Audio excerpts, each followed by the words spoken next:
Guten Abend. Ich begrüße dich hier von Straßburg. Ich habe heute besonders Gast, das ist Madame Angelika Mlina. Sie kennen aus Österreich. Sie ist Member von der Partei NEOS, die heute 2013 angefangen ist, also auch direkt auf Anhieb an den österreichischen Parlament, den Bundestag, wenn ich gewählt ging. Und sie vertritt auch dieselbe Partei hier am Europaparlament. Sie ist auch Koordinatrice an der Kommission für Frauen. Guten Abend, Angelika. Guten Abend. Wir können uns noch alle erinnern, vor 5 Jahren, nein, vor längerer Zeit, als die erste Koalition ÖVP, FPÖ zustande kam, da gab es überall Groll. In der ganzen Europäischen Union wurde manifestiert. Die Mitgliedstaaten der Europäischen Union hatten auch eine eher feindliche Haltung gegenüber dieser Koalition eingenommen. Und heute haben wir eine Wiederauflage dieser Koalition und nichts passiert. Kann man das mittlerweile in die Kategorie Normalität einreihen? Das ist tatsächlich auf der einen Seite eine Überraschung, aber die wir halt hier auch im Europaparlament tätig sind, wissen, dass es sowas gegeben hat in den letzten Jahren wie eine tektonische Verschiebung auf der politischen Ebene in ganz Europa nach rechts. Im Jahr 2000, als es die erste Auflage gegeben hat von Schwarz-Blau in Österreich, war es tatsächlich so, dass Österreich eben dann Sanktionen erfahren hatte von den anderen Mitgliedstaaten. Und jetzt war es klar, dass es zu diesen Sanktionen nicht kommen wird. Zum einen, weil, wie gesagt, ich überzeugt bin davon, dass wir so etwas haben wie eine Reaktion, dass die extremen Positionen, die rechten Positionen von rechten Parteien letztlich Mainstream geworden sind. Das heißt, die Europäische Volkspartei und die Europäische Sozialdemokratie hat viele dieser vorher als extrem empfundenen Positionen übernommen und das ist jetzt mehr oder weniger in der Mitte der Gesellschaft angekommen. Woran liegen die Ursachen dieses Phänomens? Wir haben ja mittlerweile ähnliche Konstellationen in anderen Mitgliedstaaten. Wir wissen auch, wie europaskeptisch einige Staaten in der Nachbarschaft Österreichs sind, zum Beispiel diese Visegrad-Staaten, Polen, Ungarn, die tschechische und die slowakische Republiken. Könnte man davon ausgehen, dass Österreich auf dem Wege zum 5. Visegrad-Staat ist? Ich sehe das ein bisschen differenzierter. Zum einen sehe ich keine Europaskepsis der Bevölkerung in den Visegrad-Staaten. Das zeigen auch die Eurostat-Zahlen. Also die Menschen sind überhaupt nicht interessiert daran, so etwas wie einen Brexit in Tschechien, in der Slowakei, in Ungarn oder in Polen durchzumachen. Wir haben gesehen, was das bedeutet, welches Chaos das bewirkt. Das heißt, die Bevölkerung ist in einer großen Mehrzahl für die Europäische Union. Dasselbe gilt auch für Österreich. Österreich ist zwar von einem extrem proeuropäischen Land, beim Beitritt hatten wir eine Mehrheit von 2/3, 66%, zu einem eher verhaltenen proeuropäischen Land geworden. Aber was meine Analyse ist die folgende und vielleicht gibst du mir recht oder auch nicht, weil du bist ein viel erfahrenerer Politiker als ich es bin.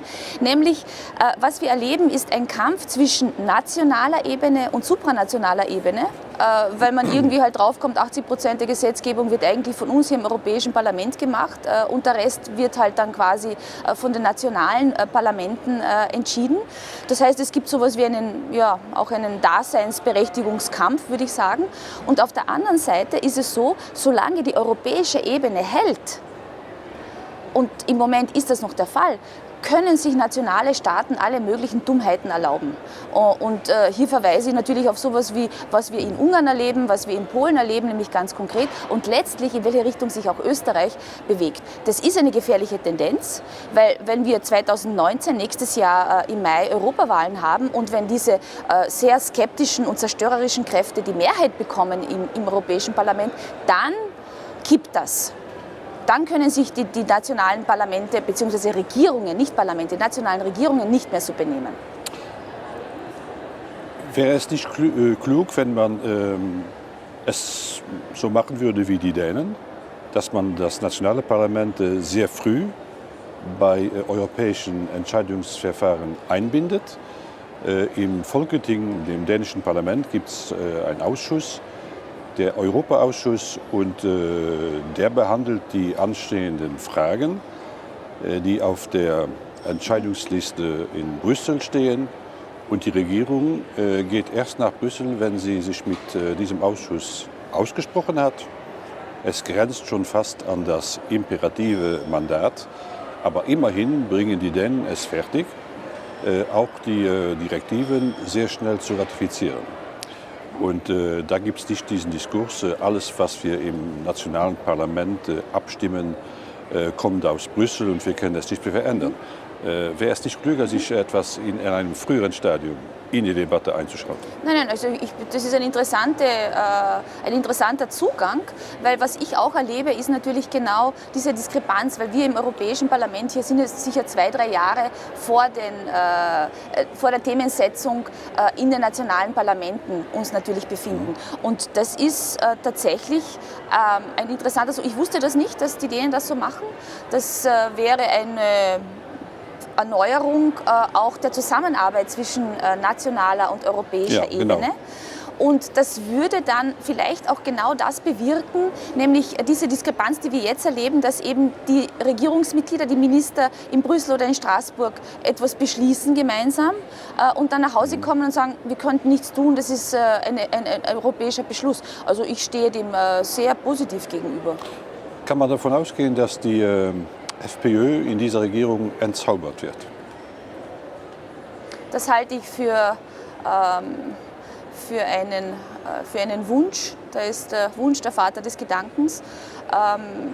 Ich glaube nicht, dass das so einfach passieren wird, weil es gibt keinen Hinweis darauf. Und wir müssen uns bewusst sein der Tatsache, dass Österreich als etablierte Demokratie und als etablierter Mitgliedstaat der Europäischen Union mit 1. Juli diesen Jahres die Ratspräsidentschaft übernimmt mit einem Regierungsmitglied, das in der ENF, in der europafeindlichen Fraktion im Europaparlament sitzt. Und das ist eine neue Qualität, die mir tatsächlich große Sorgen macht.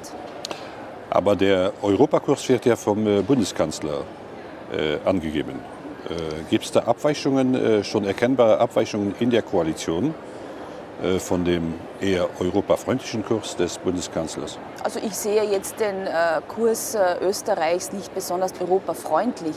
Er ist jetzt nicht besonders destruktiv im Moment und im Koalitionsabkommen das Koalitionsabkommen ist diesbezüglich akzeptabel. Aber ich sehe weder irgendwelche Aktionen, Initiativen auf europäischer Ebene, die wegweisend, zukunftsweisend wären, noch sonst in irgendeiner Weise gibt es irgendwelche Hinweise darauf, dass das jetzt ein besonders europafreundlicher Kurs wäre. Wenn man jetzt nach dem Brexit Tacheles redet in der Europäischen Union, kann man davon ausgehen, dass die Österreichische Republik sich auf der Seite der Befürworter einer Vertragsänderung befinden? Und wie weit wäre die österreichische Bundesregierung bereit, mit dem Parlament da mitzugehen? Vertragsänderung in Richtung? Europäische Vertragsänderung. Also in Richtung mehr Kohäsion in der Eurozone zum Beispiel, mehr Solidarität, Aufteilung der Bürde im Zusammenhang mit der Aufnahme von Flüchtlingen und so weiter. Ganz und gar nicht. Also die Töne, die aus der österreichischen Regierung kommen, sind extrem verhalten bzw. dem diametral entgegengesetzt. Und das Thema der österreichischen Präsidentschaft wird sein Subsidiarität. Und wir wissen alle, dass Subsidiarität eigentlich im Wesentlichen letztlich nichts anderes ist als ein Codewort für mehr Nationalismus. Ja. Leider. Gut, aber wir geben die Hoffnung nicht auf. Wir geben die Hoffnung nicht auf. Das Einzige, was man aufgibt, ist ein Brief und definitiv nicht die Hoffnung.